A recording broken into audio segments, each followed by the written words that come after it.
नमस्कार केमती अच्छा आपने भल थे गोटे विश्वास थे गोटे भरोसा थे आम आम महाप्रभु तो अच्छा ना प्रति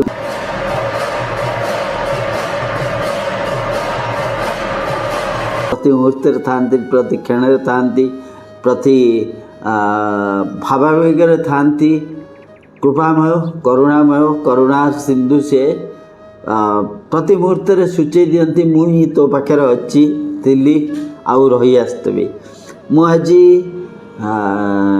गोटे अलौकिक लीला महाप्रभुंकर गोटे आपण जानिथिबे खल्लीकोट पिली ओडिशार गोटे जगह अच्छी सेठी जड़े सम्रांत वंशर ये बहुत पुराना कथा नुहे यहाँ 30 ରୁ 40 वर्ष तलर कथा सम्रांत वंशर जड़े बाबू थिले यही 30-40 वर्ष तलर कथा महाप्रभु को प्राण भरी भल पाउथले महाप्रभु को प्राण भरी भल पाउथले बहुत धन रत्न थाइक कर्तव्य भितर भी से महाप्रभु को सब झुरी होते महाप्रभु को भल पाइबा सेमती भी गोटे नियारा भल आमे जितेबाला संपूर्ण समर्पण होकरी आमको कालिया छड़ा आउ किसी भल लगे ना कालिया को भी आम छड़ा आउ किसी भल लगे ना कालिया ही सेमती केतबेले पाखरे ही घसी पड़ाती पाखरे केतबेले बासी ही जाती पाखरे केतबेले रुसिकी बसी जाती सेमती से बाबूंकर अवस्था भी सेमती सब काम करने भितर भी प्रति मुहूर्त अनुभव करते कालिया अच्छी पाखे अच्छी केतले आउची केतले बसी जाउची केतले घसी जाउची केतले रुसिकी मुँह भुलेगी बसुची ये करुच्ची संसार चली थाए महाप्रभु को भल पाइबा चली थाए अनेक अमाप संपत्तिर अधिकारी किंतु कौथिरे तांको भल लागुन थाए तांको मनरे थाए मोर जो संसार देइचंती महाप्रभु देइचंती संसार सब कर्तव्य केते शीघ्र सारिकी मु पळेबी कालिया पाखु कौन सी अभाव न थाए परिवार भी बहुत भल तांकर स्त्री पिला समस्ते थांती किंतु तांका मनटा थाए महाप्रभु को पाखे जेतबेले समय पाती सेतबेले क्षेत्र चली आसती गोटे दिन 2 दिन रहिबे रहिबा भी तांको रहिबा भी गोटे नियारा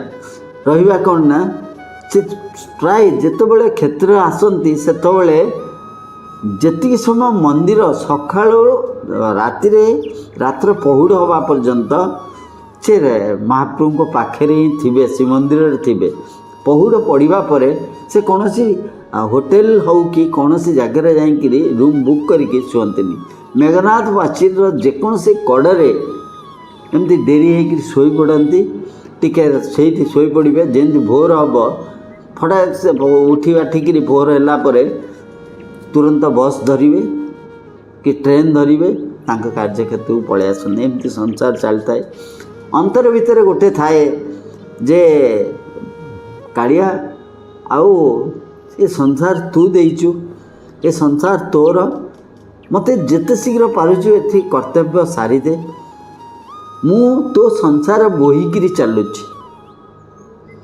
देखंतु आज्ञा मनीषटी संसार तार होकरी से कर्तव्य भावुची जे जहाँ देइचंती जहाँ होउची सब प्रभु इच्छा होउची यही तो समर्पण भाव तू देइथबा संसार मुझको बोहिकी चलची मोर किंतु अंतर सबुबले झुरुची मु तत्ते दिने बोहिकी नेबी तत्ते मु बोईबी समस्तों पाई कर्तव्य कली तो पाई मु कर्तव्य कौन करची मु खाली तते झुरुची ये करची एमती घरे टिके पूजा करची ये करची किंतु तो पाई मोर कर्तव्य अच्छी मते जेते शीघ्र ए संसार कर्तव्य सरला परे मते टिके मुक्ति देले मु तोरी पाखे रहिबी मु तो पाई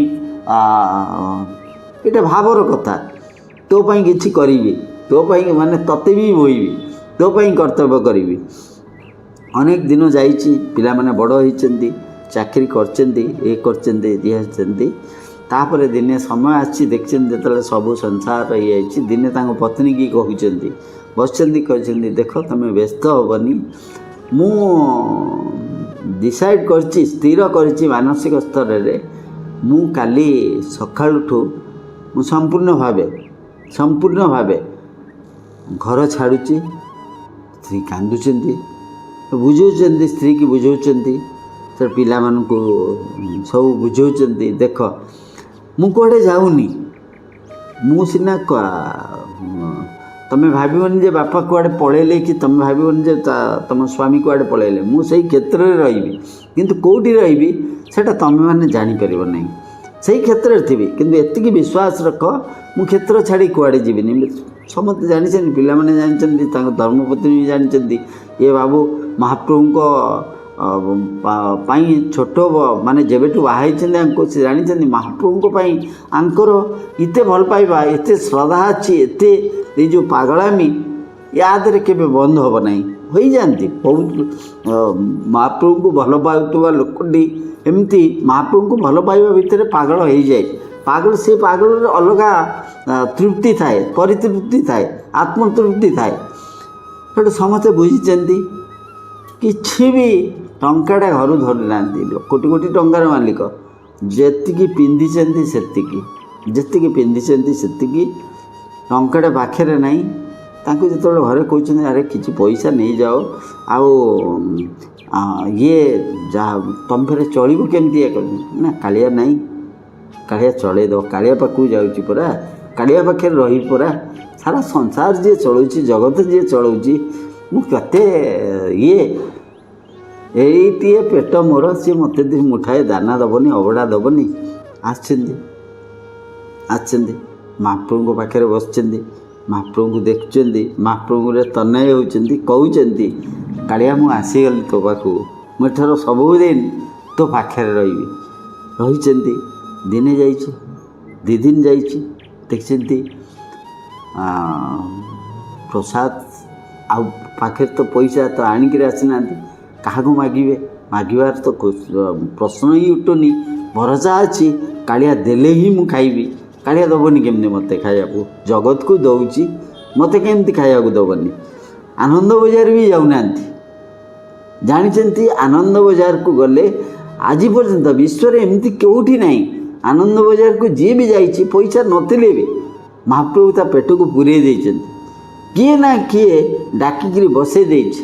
ଯେତିକି ଆନନ୍ଦ ବଜାରରେ ଆପଣ ଦେଖିବେ ଭଙ୍ଗା କୁଡ଼ୁଆ ଭିତରେ ଯେତିକି ବି ପ୍ରସାଦ ଥାଏ, ଯେମିତି କିଏ ଭୋକିଲା ଲୋକଟା ପାଇଁ ପାଖରେ ପଇସା ନଥିବା ଲୋକଟା ପାଇଁ କିଏ ଯେମିତି ବାଢ଼ିକିରି ରଖିଦେଇଛି।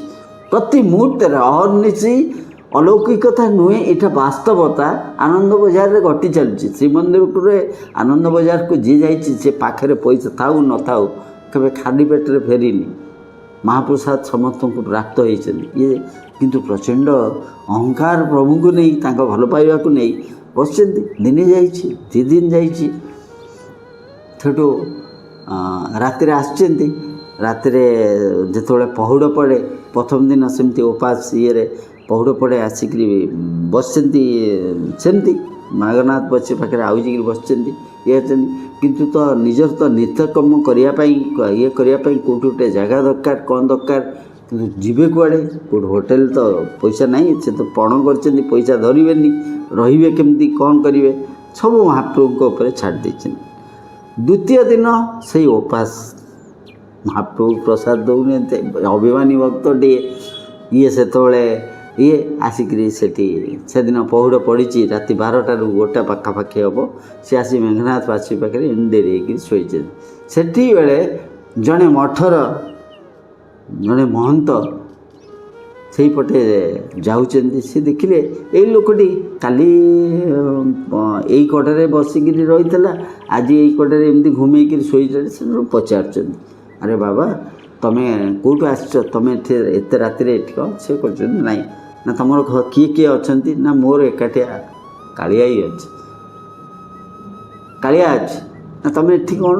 ନା ଏଇଟା ତ ମୋ ଘର, କାଳିଆ ପାଖରେ ଅଛି ମାନେ କାଳିଆର ଯାହା, ମୋର ସବୁ ସେଇଆ। ମଠାଧୀଶ ସେଠୁ ଦେଖନ୍ତୁ ମହାପ୍ରଭୁଙ୍କର କେତେ ଚମତ୍କାର ଲୀଳା।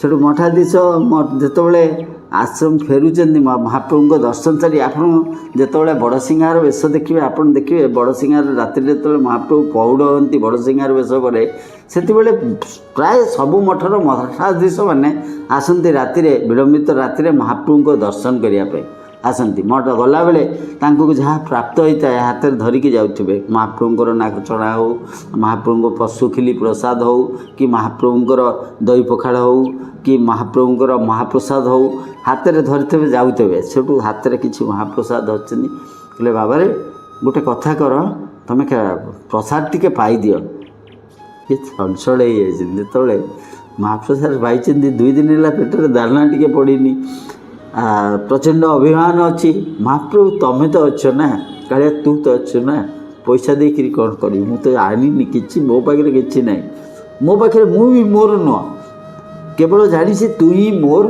तू जो मो पाखे अच्छे आउ कि नथिले मते फरक पड़ूनी जदि आउ सबू अच्छी तू ना सब थी भी किसी लाभ ना जो महाप्रभु जो मठर महंत बढ़े दौरान महाप्रसाद आखि छलछल हो सामने अनौच नीलचक्र को अनौच आखि छलछल हो महाप्रसाद पाँच आखि लुह बाहर महाप्रसाद नीलचक्र अने मठाधीश मठर महंत जी लक्ष्य कर महाप्रभु से भावांतर सब सृष्टि करते सब जमी प्रसाद कहे पेट पूरे बाबा खाईदि से खाऊँ आखि लुह झड़ुची कृपामय कृपा देखी मठाधीश कहते बाबा तुम रोच कौटी ना रही कौन मो घर तो ये आतोले मो घर कबाट पड़ जाए मो घर ना मुझे पाचेरी पाखे ना कौटू आस ना सेटा आज्ञा अतीत मु वर्तमान को नहीं चली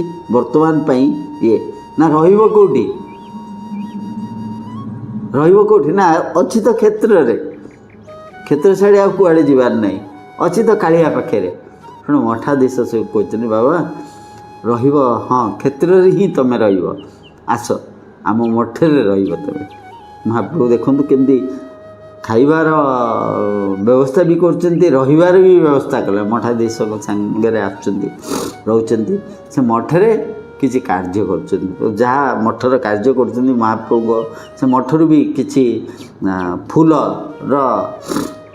आसे महाप्रभु पाखु किसी फूल आसे मठर बगीचार फूल आसे से फूल महाप्रभुंर विभिन्न वेश लगे माँ मैंने जो गुंथती से सेवा ये कर प्रतिदिन आसुँच महाप्रभु को दर्शन कर बगीचार से मठर बगीचार काम कर फूल जो होको आणिकी मठ तरफ जो जुग जुगर चली परंपरा अच्छी जमी बहुत मठर परंपरा सहित श्रीमंदिर गोटे विशेष जिनस होरी मठ सहित परंपरा संपर्क बहुत जुग जुग धरी प्रति मठर श्रीमंदिर सहित किसी परंपरा जड़ित अच्छी से मठर भी फूल आसे एमती किसी दिन जाट मनरे आसी कालिया मु खाली तोर फूल करुच्ची आउ तो किसी करें मु तो तो आउ किसी करें ए माटी हाणुची फूल करुच्ची ये करुच्ची मोर संसार बोझ सारा जीवन तू बोहीचु माने कही ना जे मो संसार जो संसार देइथिलु मते सेटा तो संसार मु तो ताकू भी मु जानी पारिनी तू केते सुरुखुरु भावे से बोझटा बोईदेलु किंतु तते तो तो बोझ तो मु नहीं पारुनी तू सारा जगतर बोझ मुंडेइछु सारा जगत को तू ये करछु किंतु तोते कष्ट जे केते हुए तोर बोझ मु आसली तो बोझ हरण करिया पई आउ मु तो किछि करि पारुनी सेंटू आसला बेले कौन है सी लक्ष्य तो मुंडे महाप्रभु देखो केते विचित्र लीला मुंडे गोटे पुरई अच्छा गोटे कथा करी मु मठे तो मठाधीश महंत जी अच्छा सबू किसी व्यवस्था कर ये कर मोर आधे उपार्जित मुझे माटी हाणुची ये कर उपार्जित कौन करी आधे लगे पार्टी लगे पारनी मुंडे बस कौन कले पैसा किसी माने निजे परिश्रम करी पैसा किसी रोजगार करी मुंडे बैसी मु रिक्शा चलैबी देखु कोटी कोटी टंकार मालिक ये परिणत बयस ତାଙ୍କ ମୁଣ୍ଡରେ ବସୁଛି ଗୋଟାଏ ଜିନିଷ, ପୁରୀରେ ହଜାର ହଜାର ଭକ୍ତ ଆଉଛନ୍ତି, ଇଏ ଆଉଛନ୍ତି, ଯଦି ମୁଁ ପ୍ରତିଦିନ ଗୋଟାଏ ହିଁ ଜିନିଷ ଯଦି ମୁଁ ରିକ୍ସା ଚଲେଇବି, ରିକ୍ସାଟା ତ କିଛି ପଇସା ଲଗାଇବା ଦରକାର ନାହିଁ, ଭଡ଼ାରେ ରିକ୍ସା ଆଣିବି, ସନ୍ଧ୍ୟାବେଳକୁ କହିଦେବି ତୋ ମୋର ଭଡ଼ା ଯେତିକି ପଇସା ମୁଁ ଦେଇଦେବି, ମୁଁ ରିକ୍ସା ଚଲେଇବି। ଏଇ ପରିଣତ ବୟସରେ ରିକ୍ସା ଧରିଛନ୍ତି। ଭିତରେ ଅଛି ଯେ କାଳିଆ ତୋ ପାଇଁ ମୁଁ ପରିଶ୍ରମ କରିବି, ମୁଁ ପରିଶ୍ରମ ଅର୍ଜିତ ଏଇ କ୍ଷେତ୍ରରେ ଯେଉଁ ପଇସା ଅର୍ଜନ କରିବି ତାକୁ ତୋରି ସେବାରେ ଲଗେଇବି, ତୋରି ସେବାରେ ଲଗେଇବି। ଚଲୁଛନ୍ତି ଯିଏ ଏତେ ସୁଖ ସ୍ୱାଚ୍ଛନ୍ଦ୍ୟ ଭିତରେ ସାରା ଜୀବନଟି ବିତିଛି, ସେ ପ୍ରଥମେ ବଡ଼ ଦାଣ୍ଡରେ ରିକ୍ସାଟିଏ ଧରୁଛି, ରିକ୍ସା ଚଲେଇ ଆସେ ନା, ରିକ୍ସା ଚଲାଉଛନ୍ତି। ଏମିତି କମ୍ ସେ କମ୍ 7ରୁ 8 ବର୍ଷ ସେ ରିକ୍ସା ଚଲେଇଛନ୍ତି। ରିକ୍ସା ଚଲେଇକି ଯେତିକ ଉପାର୍ଜିତ କରନ୍ତି, ଯେତିକ ମାନେ ପ୍ରତିଦିନ ଯେତିକ ଉପାର୍ଜନ କରନ୍ତି, ସବୁ ପଇସାଟାକୁ ସଞ୍ଚିତ କରିକି ରଖନ୍ତି। ସେ ମଠର ମହନ୍ତଙ୍କ ପାଖରେ ପଇସା ରଖନ୍ତି। ସେଇ ପଇସାରୁ କିଛି ଗଛ ବି ଲଗାଯାଏ, ମହାପ୍ରଭୁଙ୍କ ପାଇଁ ସେଠି ଗଛ ବି ଲଗାଯାଏ, ତା ଦେହରୁ ଫୁଲ ଫୁଟେ, ଇଏ କରେ ଏମିତି। ଆଉ ଯେତେବେଳେ ସେ ଯେଉଁ ଦିନକୁ 4ରୁ 5 ଘଣ୍ଟା ରଖିଥାନ୍ତି ରିକ୍ସା ଚଲାଇବା ପାଇଁ, ରିକ୍ସା ଚଲାନ୍ତି, ଇଏ କରନ୍ତି, ଉପାର୍ଜିତ କରନ୍ତି, ସବୁବେଳେ ମୁଣ୍ଡରେ ଆସେ ସେଇ ଗୋଟେ କଥା ଆସେ ଯେ କାଳିଆ ତୁ ସଂସାରର ବୋଝ ମୁଣ୍ଡେଇକି ଚାଲିଛୁ, ତୋର ବୋଝ ମୁଁ ଦିନେ ନା ଦିନେ ମୋତେ କୃପା କରିବୁ, ତୋ ବୋଝ ମୁଁ ଏଇଠି ସବୁ ଛାଡ଼ିକିରି ଆସିଥିଲି ତୋର ବୋଝ ନେବା ପାଇଁ।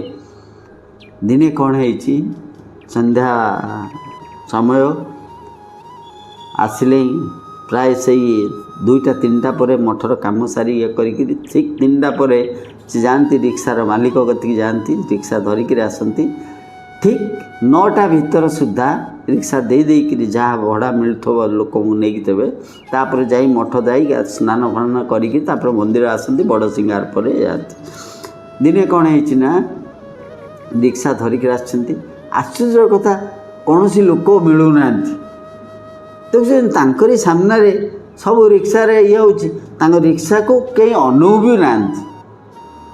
ମାନେ ଲୋକ ସେଇଠି ଅନେକ ରିକ୍ସାରେ ଯାଉଛନ୍ତି, କୌଣସି ରିକ୍ସାରେ ବସିବା ଲୋକ ଯେ ଗ୍ରାହକ ଯିଏ ତାଙ୍କୁ ଅନଉନାହାନ୍ତି, ଯେତେ ଡାକିଲେ ବି ଆସୁନାହାନ୍ତି, ବିକଳ ହେଉଛନ୍ତି। 7-8 ବର୍ଷ ଭିତରେ ରିକ୍ସା ଚଲେଇଲେ ଏମିତି କୌଣସି ଦିନ ନାହିଁ ଯେ ଯେଉଁ ଦିନ କ୍ଷେତ୍ର ପରି ଜାଗା ଯେଉଁଠି ଲକ୍ଷ ଲକ୍ଷ ଭକ୍ତ, ସେଠି ରିକ୍ସା ଥାଇକିରି ମଧ୍ୟ କେହି ଅନଉନାହାନ୍ତି ତାଙ୍କୁ। ବୁଝିନାହାରି ମୋ ଜୀବନଟା କ'ଣ ବ୍ୟର୍ଥ ହୋଇଗଲା, ପ୍ରଭୁ କ'ଣ କାଳିଆ ତୁ କ'ଣ ମୋର ସେବାକୁ ଗ୍ରହଣ କଲୁନି କି? ଆଜି କ'ଣ ମୁଁ କିଛି ରୋଜଗାର କରିପାରିବିନି କି? ମୁଁ ତ ଯାହା ରୋଜଗାର କରେ ତୋରି ପାଇଁ ଲଗାଉଛି। ମୋର ଗୋଟେ ଜୀବନର ପଣ ଥିଲା, ମୁଁ ଜୀବନରେ ପିଲାମାନଙ୍କ ପାଇଁ ରୋଜଗାର କରିଛି, ଇଏ କରିଛି, ସେ ସଂସାର ପାଇଁ ଇଏ କରିଛି, ମୁଁ ଏଇଠି ଯାହା ରୋଜଗାର କରିବି ତୋରି ପାଇଁ କରିବି। ତା'ମାନେ ମୋର କିଛି ଭୁଲ ରହିଗଲା କି? ମୋର କିଛି ମନର ଇଏ ପାଇଁ ତୁ ମୋ ସେବା ଗ୍ରହଣ କରୁନି କି, ଇଏ କରୁନି କି? ବିକଳ ହେଉଛନ୍ତି। ସେ ରିକ୍ସାରେ ବସିଛନ୍ତି, ବସିକିରି ବିକଳ ହେଉଛନ୍ତି। ତାପରେ ରିକ୍ସାକୁ ଗୋଟେ କଡ଼ରେ ରଖିଛନ୍ତି, ମୁଣ୍ଡରେ ଗୋଟେ ଗାମୁଛା ପକାଇଛନ୍ତି, ମୁଣ୍ଡରେ ଗୋଟେ ଗାମୁଛା, କାନ୍ଧରେ ଯେଉଁ ଗାମୁଛାଟା ମୁଣ୍ଡରେ ଏମିତି ପକାଇ ଦେଇଛନ୍ତି। ଗୋଟେ ଜାଗାରେ ସେଇଠି ରିକ୍ସାର ଗୋଟେ କଡ଼ରେ ବସିକିରି କଇଁ ହିଁ କାନ୍ଦୁଛନ୍ତି। କହୁଛନ୍ତି କାଳିଆ ମୋର ଦୋଷ ରହିଲା କେଉଁଠି, ଦୋଷ ରହିଲା କେଉଁଠି କହ, କ'ଣ ପାଇଁ 7-8 ବର୍ଷ ଭିତରେ ଏମିତି କୌଣସି ଦିନ ନାହିଁ ଯେଉଁଦିନ ମୋର ସେବାକୁ ତୁ ଗ୍ରହଣ କରିନୁ। ଏ ରିକ୍ସା ଚଲେଇଲେ ଯେଉଁ ପଇସାଟି ପାଏ, ଏ ପଇସା ହିସାବରେ ନୁହଁ, ମୁଁ କର୍ତ୍ତବ୍ୟ କରେ, ସଂସାର ପାଇଁ କର୍ତ୍ତବ୍ୟ କରିଥିଲି, ତୋ ପାଇଁ ଏଠି କ୍ଷେତ୍ରରେ ସବୁ ଛାଡ଼ିକିରି ଆସି ତୋ ପାଇଁ କର୍ତ୍ତବ୍ୟ କରୁଛି। ବୋଧ ହୁଏ ମୋର କିଛି ଭୁଲ ରହିଯାଇଛି, ମୋର ସେବାକୁ ଗ୍ରହଣ କରିବୁ ବୋଲି କରୁନୁ ତୁ। ଆଜି କୌଣସି ବିକଳ ହେଉଛନ୍ତି, କାନ୍ଦୁଛନ୍ତି, ବସିକି କାନ୍ଦୁଛନ୍ତି। ତାପରେ ହଠାତ୍ କିନି ତାଙ୍କୁ ଶୁଭୁଛି, ଆରେ ଯିବୁ କିରେ? ଚମକି ଯାଉଛନ୍ତି। ଗୋଟେ ନିକାଞ୍ଚନ ଜାଗାକୁ ରିକ୍ସା ନେଇକିରି ଏତେ ଚମକି ଯାଉଛନ୍ତି। ନା ହଁ ଯିବି। ସେ ଆଉ ଦେଖୁନାହାନ୍ତି, କହୁଛନ୍ତି ବସନ୍ତୁ। ଜଣେ ବସିଯାଇଛି, ଅନ୍ଧାର ହେଇଛି, ବସିଯାଇଛି। ସେଠୁ ଇଏ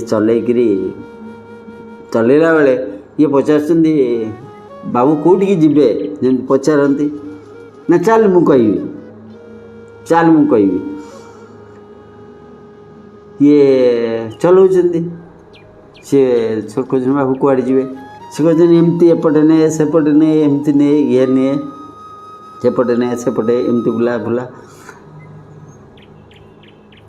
ଯେତେବେଳେ ରିକ୍ସାରେ ଇଏ ବସିଛନ୍ତି, ଆଙ୍କର ଗୋଟେ ଅଦ୍ଭୁତ ବାସ୍ନା ଆସୁଛି, ଭିତରେ ଗୋଟେ ଏତେ ଅମାପ ଶକ୍ତି ଆଉଛି ଏ ପରିଣତ ବୟସରେ। କମ୍ ସେ କମ୍ ସେଦିନ ସେଇ ଯେଉଁ ସନ୍ଧ୍ୟା ପରଠୁ ଯେଉଁ ଚିନ୍ତାଗ୍ରସ୍ତ ହେଇକରି ବସିଥିଲେ, ଦିନସାରା ପାଇନଥିଲେ, କମ୍ ସେ କମ୍ 3-4 ଘଣ୍ଟା ସେ ରିକ୍ସାରେ ମାନେ କ୍ଷେତ୍ର ସାରା ଭ୍ରମଣ କରୁଛନ୍ତି। ଏପଟ ଏ ମନ୍ଦିର ସେ ମନ୍ଦିର, ଏମିତି ଯେତେ ମନ୍ଦିର ଅଛି, ଯେତେ ମନ୍ଦିରରୁ ବହୁତ କାଂଶ ମନ୍ଦିରକୁ ଯାଉଛନ୍ତି। ଏଠିକି ନେ ସେଠିକି ନେ, ଏମିତି ବୁଲି ଲାଷ୍ଟକୁ କହିଛନ୍ତି, ବାବୁ ଆଉ କୁଆଡ଼େ ଯିବ? ନା ଚାଲ ସେଇ ବଡ଼ ଦାଣ୍ଡକୁ ଚାଲ। ସେ ବଡ଼ ଦାଣ୍ଡକୁ ଆସୁଛନ୍ତି। ବଡ଼ ଦାଣ୍ଡକୁ ଆସିଲା ପରେ କହୁଛନ୍ତି ଏଇଠି ରଖ। ସିଂହଦ୍ୱାର ସାମ୍ନାରେ ଜଷ୍ଟ ସେ ଆଗକୁ ଟିକେ କହିଲେ ଏଇଠି ରଖ। ଆସିଗଲା ମୋ ଘର। ସେଠୁ ଆଙ୍କର ଗୋଟେ ନୀତି ଥିଲା, ଯେଉଁ 8-9 ବର୍ଷ ରିକ୍ସା ଚଲେଇଥିଲେ, କାହାକୁ ପାରିଶ୍ରମିକ ଏତିକି ପଇସା ଦିଅ ବୋଲି କହିନାହାନ୍ତି। ସେ ସମସ୍ତଙ୍କୁ କହନ୍ତି, ଯେତେବେଳେ ରିକ୍ସା ବାଲା ପଚାରନ୍ତି, ଲୋକମାନେ ପଚାରନ୍ତି, ଆରେ କେତେ ପଇସା ହେଲା? ବାବୁ ଯାହା ଦେବେ ଦିଅନ୍ତୁ। ସେ ଯାହା ବି ଦେଲେ, ଆରେ କହୁନୁ କେତେ ପଇସା? ନା ଆପଣ ଯାହା ଦେବା କଥା ଦିଅନ୍ତୁ। ତେଣୁ ଯିଏ ଯାହା ଦିଅନ୍ତି ସେତିକି ହିଁ ରଖନ୍ତି। କେବେ କହିନାହାନ୍ତି ମୋତେ 15 ଟଙ୍କା ଦେବୁ କି 50 ଟଙ୍କା ଦେବୁ କି 20 ଟଙ୍କା ଦେବୁ। ପ୍ରତିଦିନର ତାଙ୍କର ଅଭ୍ୟାସ ସେଇଟା, ଯେତିକି ମିଳେ ପ୍ରଭୁଙ୍କ। ସେଠି ଯେତେବେଳେ ଓହ୍ଲେଇଲା ବେଳେ ଇଏ ତାକୁ ପଚାରୁଛନ୍ତି, ତୋତେ କ'ଣ ଦେବି ରେ? କେତେ ଦେବି କହିନାହାନ୍ତି। ଯିଏ ବସିଥିଲେ ସେ କହୁଛନ୍ତି, ତୋତେ କ'ଣ ଦେବି ରେ? ଇଏ ସବୁ କହିଛନ୍ତି, ଯାହା ଦେବା କଥା ଦିଅନ୍ତୁ, ଆପଣଙ୍କ ଇଚ୍ଛା। ଯେତେବେଳେ ହଉ ତୁ କିଛି ମାଗିବୁନୁ, ତୋର କେତେ ପଇସା ତୁ କହିବୁନୁ? ନା ନାଇଁ ଆଜ୍ଞା, ମୁଁ କାହାକୁ କିଛି କହିନା। ଇଏ ଯେତେବେଳେ ଦେଖିଛନ୍ତି, ଟିକେ କଣେଇକିରି ଏମିତି ଅନେଇଛନ୍ତି, ଦେଖିଛନ୍ତି ପାଟ ବସ୍ତ୍ର ପିନ୍ଧିକିରି ଗୋଟେ ସମ୍ଭ୍ରାନ୍ତ ବାଗିଆ, ପୁରା ମୁହଁ ଏତେ ଦେଖାଉନି। ରିକ୍ସାରେ ଜଣେ ବସିଛନ୍ତି, ଅପୂର୍ବ ବାସ୍ନା ଆସୁଛି, ଇଏ ହେଉଛି। ସିଏ କହିଲେ ହଉ ତୁ ତାହେଲେ କିଛି କହୁନା। ନା ନାଇଁ, ଯାହା ଆପଣଙ୍କ ଇଚ୍ଛା ଯାହା ଦେବେ। ନା ହଉ ମୁଁ ଏ ରିକ୍ସା ଉପରେ ରଖିଦେଇଛି। ଟିକେ ପଳେଇ ଆସିଛନ୍ତି। ଇଏ ଯେତେବେଳେ ଆସୁଛନ୍ତି, ସାମ୍ନାରେ ପତିତପାବନ। ହଠାତ୍ କିନ୍ତୁ ଦେଖିଲା ହେଉଛି ଲୋକ ହେଇଯାଉଛନ୍ତି। ଇଏ ଆଶ୍ଚର୍ଯ୍ୟ ହେଇଯାଉଛନ୍ତି। ଆରେ କହିଲେ ତ ଉଭେଇ ଗଲେ କୁଆଡ଼େ? ରିକ୍ସାରେ ଯେଉଁ ସିଟ୍ ଅଛି, କହିଲେ ମୁଁ ଏଇଠି ରଖିଦେଇଛି। ଇଏ ଯେତେବେଳେ ସାମ୍ନାରେ ପତିତପାବନ, ରିକ୍ସାର ପଛ ସିଟ୍କି ଅନଉଛନ୍ତି, ଛାତି ଥରି ଯାଉଛି। ଏତିକି ସଜ ତୁଳସୀ, ଅଭଡ଼ା କୁଡ଼ୁଆ, ମହାପ୍ରଭୁଙ୍କର ଅଙ୍ଗବସ୍ତ୍ରର ଯେଉଁ ଆପଣ ଦେଖିଥିବେ ମହାବାହୁରେ ଲାଗିକିରି ସକାଳୁ ଯେଉଁଟା ଗାମୁଛା ବାଗିଆ ମହାପ୍ରଭୁ ପକାଇଥାନ୍ତି, ବେକରେ ପକାଇକିରି ଓଡ଼ିଆ ପୁଅ ବାଗିଆ ଯେଉଁଟା ବସିଥାନ୍ତି, ଓଡ଼ିଆ ପୁଅ ତ ସିଏ ଏମିତି ଥୁଆ ହେଇଛି। ରିକ୍ସାର ପଛ ସିଟ୍ରେ ଥୁଆ ହେଇଛି ମହାପ୍ରସାଦ କୁଡ଼ୁଆ, ସଜ ତୁଳସୀ, ପାନ ଗୋଟେ ପାନ ଏମିତି ଥୁଆ ହେଇଛି। ବିହୋଳ ହେଇଯାଉଛନ୍ତି। ସେ ସବୁଗୁଡ଼ାକ ଏମିତି ଜାବୁଡ଼ି ଧରୁଛନ୍ତି। ସେ ଗାମୁଛା ଦୌଡ଼ିଛନ୍ତି। ମହାପ୍ରଭୁ କେତେ କୃପାମୟ, ଆପଣ କେତେ କରୁଣାମୟ। ବାସ୍ ଜୀବନରେ ଗୋଟେ ପଣ ଥିଲା, ସଂସାରର ବୋଝ ଉଠଉଛ। ମୋତେ ଦିନେ ତୁମେ ସମୟ ମୋତେ କୃପା କରିବ, ଯେତିକି ସେତିକି ମୋର ଭଲ ପାଇବା ଥାଏ। ଦିନେ ତୁମ ବୋଝ ବି ମୁଁ ଉଠେଇବି, ତୁମ ପାଇଁ କିଛି କରିବି। ସ୍ୱୟଂ ଜଗତର ନାଥ ଜଗନ୍ନାଥ ହେଇକରି ମଧ୍ୟ ତାଙ୍କ ଭକ୍ତର ଇଚ୍ଛା ପୂରଣ କରିବା ପାଇଁ ନିଜେ ସ୍ୱୟଂ ଆସିଛନ୍ତି, ବିରାଜମାନ କରିଛନ୍ତି। ମାନେ କ୍ଷେତ୍ରକୁ ତାଙ୍କରି ରିକ୍ସାରେ ବସିକି ପରିଭ୍ରମଣ କରୁଛନ୍ତି। ଦୌଡ଼ିକିରି ଆସିଛନ୍ତି ମହାପ୍ରଭୁଙ୍କ ପାଖରୁ। ଆସିକିରି ସେ ମଠାଧୀଶକୁ କହୁଛନ୍ତି, ପଚାରୁଛନ୍ତି। ସିଏ ବିକଳ ହେଇଯାଉଛନ୍ତି। ଆଙ୍କୁ गोड़ को छुआ पाद जो छुआ कहते कहते स्वामीजी आपन पूरा मत आणिक आश्रय देते ना अरे तुमको कौन आश्रय मु देवी मु धन्य सारा ब्रह्मांडर स्वामी बोझ नुहे आज तांको तमें बसईकरी रथरे बसैला बगिया से रिक्शा नथिला से मुहूर्त पाई बिना रथयात्रा रथयात्रा हो जाता आज सी तुम से रथरे बसिकी क्षेत्र परिभ्रमण कर तुमको भक्तर इच्छा को पूर्ण करदेवाई अनेक किसी रहस्य जीवन अच्छी जोटा सर्वसाधारण प्रकाश करहबनी 2024 मसीह सही श्रीमंदिर रे बड़ सिंगार नवेम्बर मसरे बड़ सिंगार देखी सारा पर जो घटना प्रकाश करहबनी से घटनाटी घटी महाप्रभु श्रीमंदिर बाहर को आसबार किछि समय पर से मेघनाथ पाचेरी पाखे जमती शुअती से दिन मठ को फेरी नथिले मठू से मेघनाथ पाचेरी पाखे एमती शोक रही सकाळू चहल पड़ जाइला जड़े किए भक्त श्रीमंदिर मेघनाथ पाचेरी पाखे डेरी करी तार शेष निश्वास त्याग कर तार किसी भी रहस्य थिला से किसी लेखिकी भी जाइए जोटा से मठरे मठाधीश सहित जो मुझे देखा करी तार किसी पढ़ी जेहेतु महाप्रभु सहित तांकर आपणार किसी तेणु सर्वसाधारण को आसवा अनुचित भावी मु सर्वसाधारण यहाँ कहूना कृपामय करुणामय कृपा सिंधु जी पूरण करती समस्त इच्छा को पूरण करती जोटी संपूर्ण समर्पण थाए जो संपूर्ण आत्मा बढ़िमा न थाई निजको समर्पण कर महाप्रभु को सर्वस्व भावती से सबू इच्छामय पूरण कर दियंती आपण मैंने भले था गोटे विश्वास था आम महाप्रभु तो रही चाहिए।